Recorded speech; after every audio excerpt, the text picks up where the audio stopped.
তো আপোনালোকৰ মাজৰ পৰা মোক বহুতে কুৱেশ্যন কৰি থাকে যে মই ইউটিউবৰ পৰা পইচা পাওঁ নে নাপাওঁ আৰু মোৰ চেনেলটো মনিটাইজ হ'ল নে নাই। তো আগত গৈ এটা জেগাত ৰখি ধুনীয়াকৈ মই ইউটিউব ষ্টুডিঅ'টো খুলি ধুনীয়াকৈ দেখাবলৈ চেষ্টা কৰিম আপোনালোকক। তো হেল্ল' ফ্ৰেণ্ডছ, কি খবৰ? আশা কৰোঁ সকলো ভালে আছে আৰু ময়ো ভালে আছে। তো আজি বহুত দিনৰ পাছত আহিলোঁ মটৰ ব্লগিং ছেটআপত। আৰু আগৰ ভিডিঅ'ত যদি আপোনালোকে চাইছে তেতিয়াহ'লে গম পাইছে যে মোৰ স্কুটিখনৰ দুটামান পাৰ্টছ মই অনলাইন কৰি ৰাখিছিলোঁ আৰু তাৰে দুটা বস্তু আজি আহিছে। তো তাকে নিবলৈ মৰিগাঁও আহি আছোঁ আৰু কি পাৰ্টছ আহিছে আৰু কিমান দাম গোটেইখিনি মই আপোনালোকৰ আগত জনাবলৈ চেষ্টা কৰিম। আৰু বহুতে সুধি আছিলে যে মই ইউটিউব চেনেলৰ পৰা পইচা পাওঁ নে নাপাওঁ, মোৰ চেনেলটো মনিটাইজ হ'ল নে নাই। তো গোটেইখিনি মই আজি আপোনালোকৰ আগত দেখাবলৈ চেষ্টা কৰিম যে মই ইউটিউবৰ পৰা পইচা পাইছোঁ নে নাই আৰু মোৰ চেনেল মনিটাইজ হৈছে নে নাই, মই গোটেইখিনি আপোনালোকক আজি দেখাম।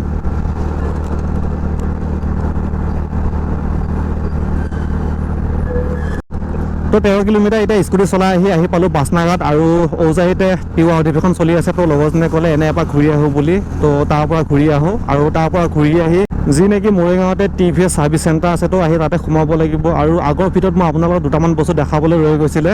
তো মোৰ যিখন নেকি এণ্ট্ৰক তাৰ ডেছবৰ্ডটো ডেমেজ হৈছে আৰু এটা বস্তু দেখাই আছোঁ, এইটো দেখে চাবিটো খুলি আহিলে ইয়াৰ পৰা।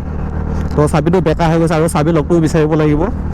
তো এইখিনি বস্তু মই আপোনালোকক আগত শ্বেয়াৰ কৰা নাছিলোঁ আৰু অৰ্ডাৰো কৰা নাছিলোঁ। তো সেইকাৰণে মই ডিলাৰত সোমাব লাগিব। তো ডিলাৰত সোমাই মই ছাৰ্ভিচ চেণ্টাৰৰ পৰা এইখিনি বস্তু যদি আছে তেতিয়াহ'লে আজি বাই কৰি লৈ যাম আৰু তাৰ পাছতে মই পাৰ্চেলকেইটা ৰিচিভ কৰি ডাইৰেক্ট ধুনীয়াকৈ ঘৰত গৈ ধুনীয়াকৈ আনবক্সিং কৰি দেখাই দিম আপোনালোকক। তো আহি পালোঁ ঔজাৰী তিনিআলি আৰু ইয়াৰ পৰা ৰাইট ছাইড ল'ব লাগিব অধিৱেশনৰ ফালে। তো এপাক কেনে ঘূৰি আহোঁ যায়, যাব নিদিব নেকি?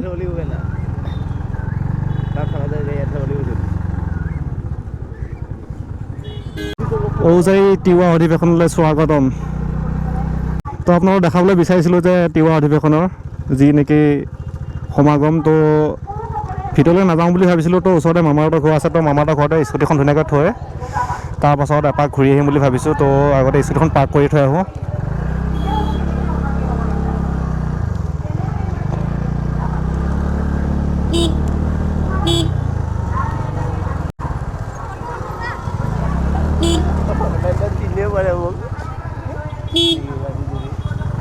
দাদা চকীখন চাইড কৰি দিব। হা এইটো মোৰ মামাৰ ঘৰ।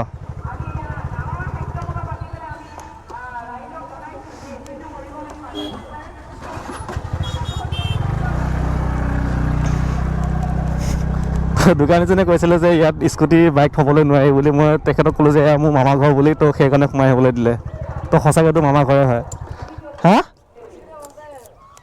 স্কুটি এক্সিডেণ্ট হ'ল আকৌ।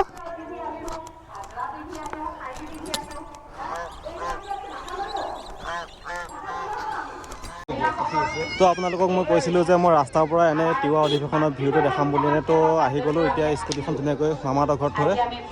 তো এয়া হৈছে ঔজাৰী তিৱা সাহিত্য সভাৰ গেট আৰু ইয়াৰ পৰা সোমাব লাগিব ভিতৰলৈ। আৰু ভিতৰত ধুনীয়া মানে ভাষণ চলি আছে আৰু ইফালে ফেঞ্চি মাৰ্কেট। দিছ ইজ ঔজাৰী তিৱা সাহিত্য সভা। তো গেটৰ পৰা ধুনীয়াকৈ সোমাই অহাৰ পিছতে ইয়াতে দেখিব আপোনালোকে জঙাল বলহু। তো কিতাপত পাইছেনে নাজানো, কিন্তু চাওক কি ধুনীয়াকৈ ৰাখিছে আৰু মানুহবিলাকে ধুনীয়াকৈ ফটোশ্বুট কৰি আছে ইয়াতে। এইটো হৈছে গেট আৰু এইটো হৈছে জঙাল বলহু যিটো নেকি মূৰ্তি।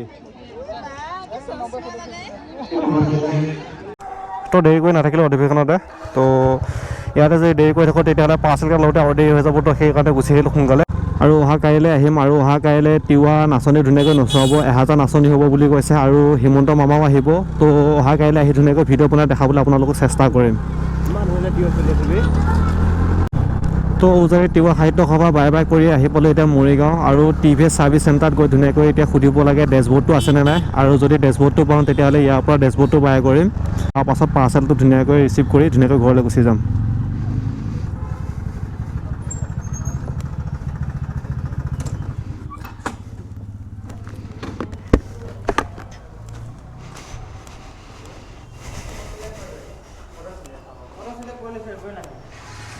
দাদা এণ্টকৰ ডেছবৰ্ড হ'ব নেকি?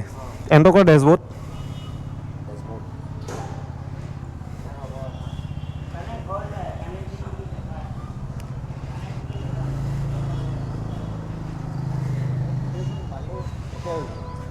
মানে বাকীখিনি বস্তু আনি থৈ দিয়া হৈ আছে মানে ঘৰতে। তো ডেছবৰ্ডটো নাই মানে ডেছবৰ্ডটো তাকে লৈ যাম বুলি ভাবিছিলোঁ এইখিনি অনা আছে ডেছবৰ্ডটো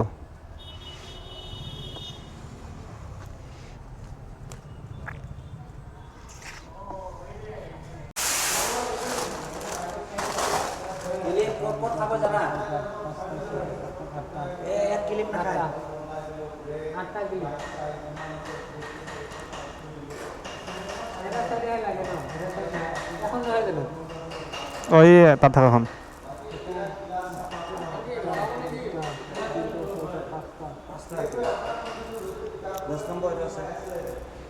পাঁচটা ক্লিপ দিদি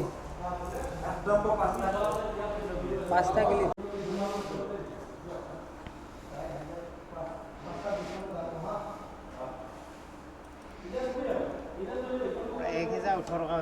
$1,018 টকা কিমান ধৰিলে বলটো এই আৰু এইখিনি মানে এইকেইটা এটাত 15 টকাকৈ হয় আপোনাৰ 6টা দিছোঁ বাকীফালে 922 টকা 1000 কিমান হৈছে এতিয়া 922 প্লাছ আপোনাৰ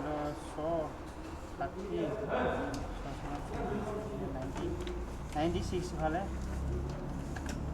1018 টকা হৈছে 1018 টকা কেইটা 96 হৈছে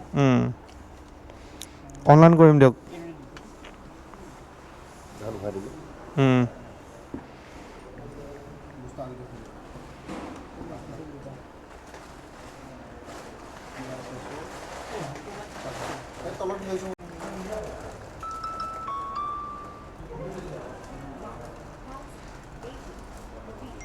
হৈছে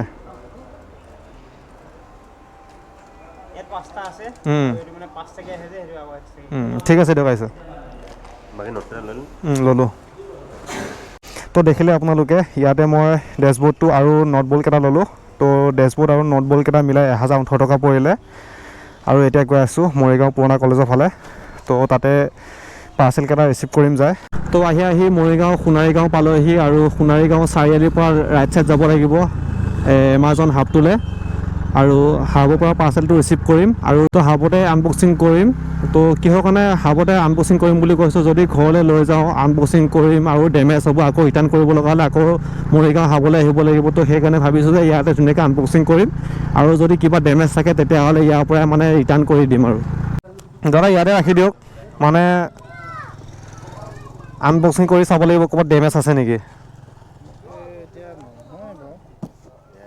তথাপিও চাব লাগিব বাৰু ডেমেজ হ'লে আকৌ ৰিটাৰ্ণ কৰিব লাগিব যে ঘৰত গৈ যদি আকৌ চাওঁ তেতিয়াহ'লে আকৌ আহিব লাগিব ইয়ালৈ তো চাব পাৰে ডাঙৰ ডাঙৰ কাৰ্টনত আহিছে পাৰ্চেল দুটা আই থিংক ইয়াত আছে ফ্ৰণ্টৰ ন'জটো আৰু ইয়াত আছে ছাইডৰ পেনেল দুটা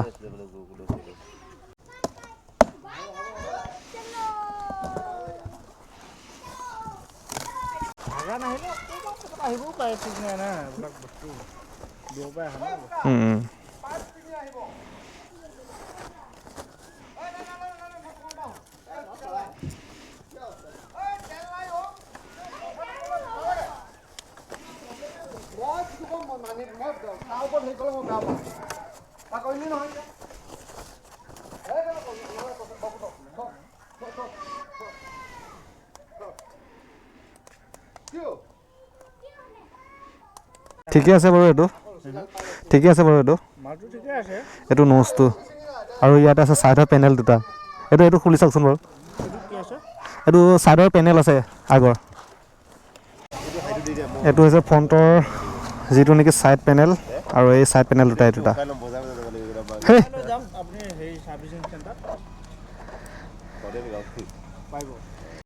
এই কভাৰটোত ভৰাই দিয়া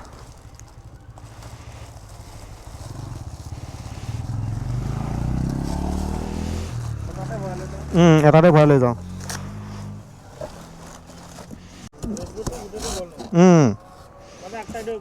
আগ চাইডে একোৱে বাচা নাই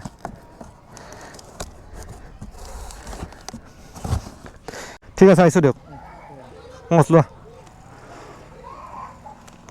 তো দেখিলে আপোনালোকে ধুনীয়াকৈ পাৰ্চেল দুটা ছেফলি ৰিচিভ কৰিলোঁ আৰু বাজেটটো আপোনালোকে দেখিছে ফ্ৰণ্টৰ ন'জটো আছিলে 2350 টকা আৰু ছাইড পেনেলটো আছিলে 1600 টকা আৰু ডেছবৰ্ডটো মই লৈ আহিছোঁ ছাৰ্ভিচ চেণ্টাৰৰ পৰা 922 টকা লৈছে ডেছবৰ্ডটো আৰু ডট বলকেইটাৰ সৈতে টোটেল মিলাই লৈছে 1018 টকা আৰু হেডলাইটটো আহিবলৈ আছে আৰু হেডলাইটটো মই অৰ্ডাৰ কৰি ৰাখিছোঁ ফ্লিপকাৰ্টত আৰু 23 তাৰিখে ডেলিভাৰী ডেট দেখাই আছে 23 তাৰিখে যদি পাৰ্চেলটো আহে তেতিয়াহ'লে মই ধুনীয়াকৈ ৰিচিভ কৰি আনবক্সিং কৰি আপোনালোকৰ আগত দেখাবলৈ চেষ্টা কৰিম আৰু কিমান দাম হৈছে সেইটোকো মই আপোনালোকৰ আগত ৰিভিল কৰিম তো আপোনালোকৰ মাজৰ পৰা মোক বহুতে কুৱেশ্যন কৰি থাকে যে মই ইউটিউবৰ পৰা পইচা পাওঁ নে নাপাওঁ আৰু মোৰ চেনেলটো মনিটাইজ হ'ল নে নাই তো আগত গৈ এটা জেগাত ৰখি ধুনীয়াকৈ মই ইউটিউব ষ্টুডিঅ'টো খুলি ধুনীয়াকৈ দেখাবলৈ চেষ্টা কৰিম আপোনালোকক তো ডাইৰেক্ট মই আপোনালোকক ইউটিউব ষ্টুডিঅ'টো খুলি দেখাই আছোঁ যে মোৰ চেনেলটো মনিটাইজ হৈছে নে নাই তো চাব পাৰে 2380 ছাবস্ক্ৰাইবাৰ হৈছে আৰু আৰ্ণত গৈ দেখাই আছোঁ তো চাওক 3000 ৱাচ টাইম কমপ্লিট হ'লে মই মনিটাইজ কাৰণে এপ্লাই কৰিব পাৰিম